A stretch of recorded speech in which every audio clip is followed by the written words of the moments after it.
Classic Red and Blue Suit. Classic Red and Blue Suit pertama kali muncul di komik Amazing Fantasy 15 pada tahun 1962, yang juga menjadi debut Peter Parker sebagai Spider-Man. Kostum ini dirancang oleh Steve Ditko dengan kombinasi warna merah terang dan biru tua, lengkap dengan pola jaring hitam di bagian merah dan logo laba-laba di dada. Desainnya sederhana namun sangat kuat secara visual, sehingga langsung melekat di ingatan pembaca.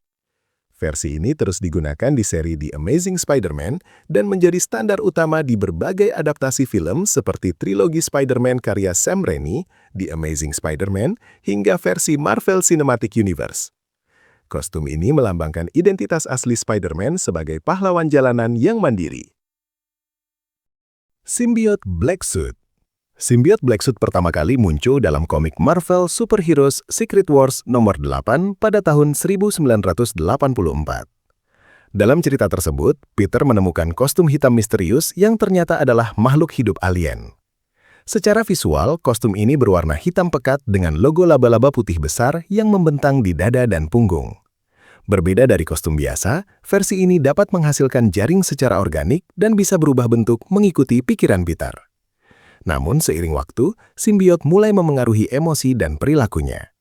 Cerita ini menjadi awal lahirnya karakter Venom di The Amazing Spider-Man. Versi kostum hitam ini juga diadaptasi dalam film Spider-Man 3 dan serial animasi Spider-Man tahun 1990-an. Iron Spider-Suit. Iron Spider-Suit diperkenalkan dalam storyline Civil War pada tahun 2006. Kostum ini dibuat oleh Tony Stark untuk membantu Peter menghadapi konflik besar antar pahlawan super. Desainnya menggabungkan warna merah dan emas dengan material berlapis seperti armor. Ciri khasnya adalah 3 kaki mekanik yang dapat keluar dari punggung untuk membantu dalam pertarungan atau mobilitas. Kostum ini memiliki teknologi canggih seperti sistem komunikasi dan perlindungan tambahan. Dalam versi film, kostum ini muncul di Avengers Infinity War dan Avengers Endgame dengan teknologi nano yang lebih modern. Suit ini menunjukkan fase ketika Spider-Man beroperasi di level global bersama para Avengers. Scarlet Spider-Suit.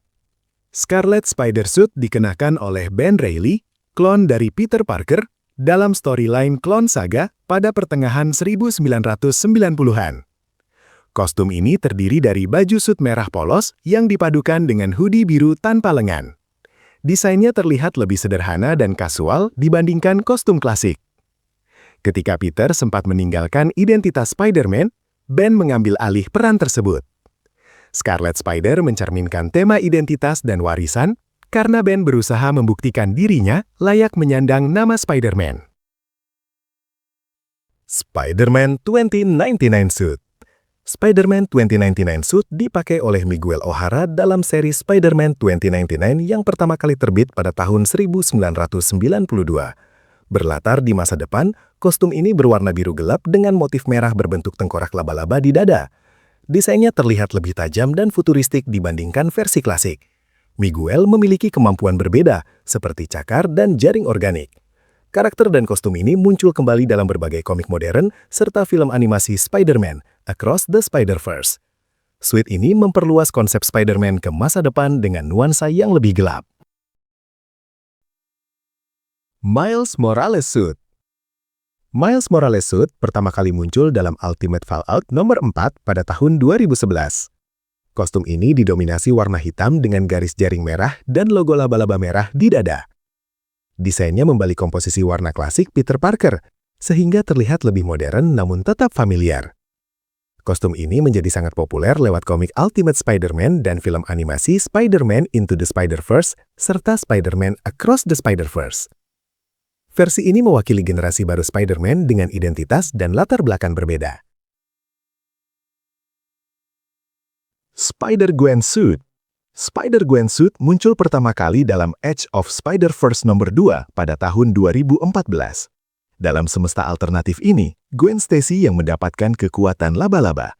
Kostumnya berwarna putih dengan bagian dalam hood berwarna pink dan bodysuit hitam. Desain hoodie membuatnya sangat berbeda dari Spider-Man lainnya. Kostum ini tampil dalam berbagai seri komik Spider-Gwen dan juga film animasi Spider-Man Into the Spider-Verse serta sequelnya. Visualnya yang bersih dan kontras membuatnya cepat menjadi favorit penggemar. Future Foundation Suit. Future Foundation Suit diperkenalkan ketika Spider-Man bergabung dengan tim pengganti Fantastic Four dalam komik Fantastic Four tahun 2011.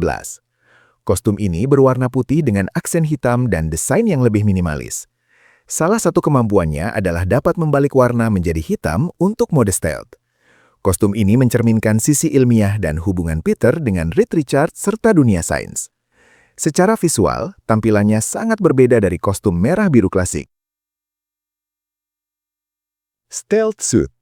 Stealth Suit digunakan dalam beberapa misi khusus yang membutuhkan penyamaran. Dalam komik, versi stealth biasanya berwarna lebih gelap dan memiliki teknologi peredam suara. Dalam film Spider-Man Far From Home, muncul versi hitam taktis yang dirancang untuk operasi rahasia. Desainnya lebih fokus pada fungsi dibanding simbolisme. Kostum ini menunjukkan kemampuan Spider-Man beradaptasi dengan situasi yang membutuhkan pendekatan lebih tenang dan tersembunyi. Homemade Suit. Homemade Suit menggambarkan fase awal Peter sebelum memiliki kostum profesional. Dalam komik, versi awalnya terlihat sederhana dan buatan tangan. Dalam film Spider-Man Homecoming, kostum ini terdiri dari hoodie merah, masker sederhana, dan kacamata pelindung. Jahitan yang terlihat dan bahan yang tidak sempurna menunjukkan keterbatasan sumber daya Peter. Kostum ini penting karena memperlihatkan awal perjalanan seorang remaja biasa yang mencoba menjadi pahlawan. Superior Spider-Man Suit. Superior Spider-Man Suit muncul dalam storyline Superior Spider-Man pada tahun 2013 ketika Dr. Octopus mengambil alih tubuh Peter Parker. Desainnya menggabungkan warna merah dan hitam dengan garis yang lebih tajam dan tampilan lebih agresif. Kostum ini juga dilengkapi lengan mekanik tersembunyi di punggung. Perubahan desain mencerminkan pendekatan Otto Octavius yang lebih keras dan terencana dalam memberantas kejahatan. Arc ini menjadi salah satu cerita paling kontroversial namun berpengaruh dalam sejarah Spider-Man. Bombastic Batman Suit. Bombastic Batman Suit pertama kali muncul dalam The Amazing Spider-Man nomor 258 pada tahun 1984. Setelah melepaskan simbiot di Baxter Building milik Fantastic Four, Peter tidak memiliki kostum cadangan. Ia kemudian meminjam seragam Fantastic Four dan menutupi kepalanya dengan kantung kertas coklat yang diberi lubang mata. Dalam beberapa panel, bahkan ada tulisan "Kick Me" di punggungnya. Kostum ini sengaja terlihat konyol dan berbeda dari biasanya. Meski hanya muncul singkat, tampilannya menjadi salah satu momen paling unik dan diingat dalam sejarah Spider-Man.